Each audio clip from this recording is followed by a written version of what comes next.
नमस्कार। जो अभी अभी दिल्ली में कल शाम को जो घटना हुआ, जो लाल किला के सामने जो गाड़ी ब्लास्ट हुई, उसी को लेके मन व्यथित है और अंदर ही अंदर क्रोध की अग्नि भी जल रही है। आखिर कहां से आती है इतनी जाहिलियत इनके अंदर?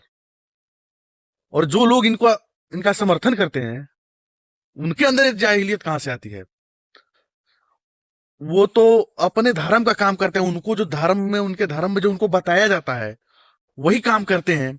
लेकिन हमारा अपना जो धर्म है, हमारे धर्म वाले जो उनको सपोर्ट करते हैं, इनके अंदर ये जाहिलियत कहां से आती है कि जो हमको बार बार टारगेट करते हैं, हमारे देश को बार बार टारगेट करते हैं, हमारे मंदिरों को टारगेट करते हैं, हमारे देश के धरोहरों को टारगेट करते हैं। उनका समर्थन करने की जाहिलियत हमारे जो अपने धर्म के लोग हैं उनके अंदर कहां से आती है? कहां से मिला वो फरीदाबाद में 320 किलो आरडीएक्स? कहां से आया? क्या अपने यहाँ के बैठे किसी जयचंद के बिना इशारे के वो आ गया आरडीएक्स? इसका जवाब है नहीं। अपने यहाँ कुछ जयचंद बैठे हुए हैं, कुछ नहीं, बहुत बड़ी संख्या में जयचंद बैठे हुए हैं। कुछ राजनीतिक पार्टियां हैं जो इनका समर्थन करती हैं और देश में आग लगवाना चाहती हैं, देश में माहौल खराब करना चाहती हैं, देश का माहौल नेपाल और बांग्लादेश जैसा बनाना चाहती हैं। और वो बोल भी चुके हैं, उनके कुछ नेता बोल भी चुके हैं अपने मुंह से कि देश का माहौल नेपाल जैसा कर देंगे, देश का माहौल बांग्लादेश जैसा कर देंगे, देश का माहौल श्रीलंका जैसा कर देंगे। ये क्या केवल मोदी को हटाने के लिए इतनी सारी जाहिलियत हो रही है? इसका भी जवाब है नहीं। ये सिर्फ मोदी को हटाने के लिए नहीं, ये हमारे देश में धर्मनिरपेक्ष देश तो इसको बनाया, लेकिन फिर भी हमारा देश जो है वो हिंदुओं से भरा हुआ है। यहाँ पे हिंदू हैं, तो हिंदुओं के अस्तित्व को मिटाने की ये तैयारी चल रही है।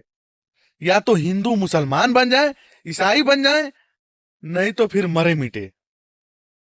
इसी बात की लड़ाई चल रही है। और जो नरेंद्र मोदी हमारे प्रधानमंत्री हैं, उनको इसलिए हटाने की कोशिश हो रही है क्योंकि वो हिंदुओं के रक्षक बन के खड़े होते हैं, हिंदुओं के लिए खड़े होते हैं।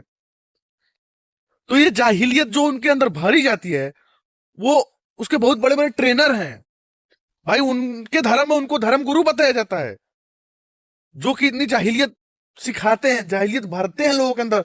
बताइए, जो दिल्ली में ब्लास्ट हुआ, जो उसके अंदर ड्राइवर बैठा हुआ था, वो खुद भी मरा है। क्या मिला उसको? लेकिन नहीं, उनके अंदर ये जाहिलियत भरी गई है कि तुम जाओ, इनको उड़ाओ, तुमको 72 हूरे मिलेगी, तुमको जन्नत मिलेगा। लेकिन ऐसा कुछ होता नहीं है। टारगेट तो हिंदू है हम, टारगेट हम भारतवासी हैं। अरे यार, अभी भी सोचो, अब अगर खून नहीं खौलेगा तो कब खौलेगा? तुम लोग अपने एक प्रधानमंत्री को गाली देते हो, चलो उतना तो सही है, लेकिन यार तुम उनका समर्थन करते हो जो आतंकवादी हैं, देशद्रोही हैं। अरे यार, मतलब तुम इतनी जाहिलियत कहां से ला रहे हो? तुम अपने जाति के चक्कर में मतलब कहां तक गिरोगे यार?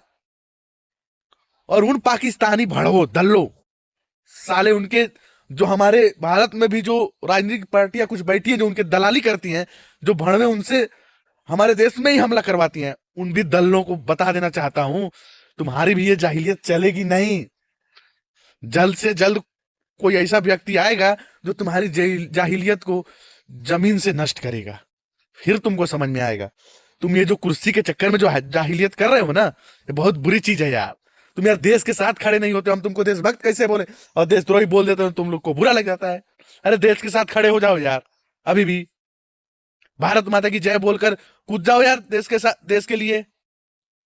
ये जाहिलियत छोड़ो यार, देश तुम्हारा भी है, हमारा भी है। लेकिन दूसरा कोई आके इसमें मजा लेता है, मजा नहीं आता है, हमको भी अच्छा नहीं लगता है। वाणी को विराम देता हूं। जय हिंद, जय भारत।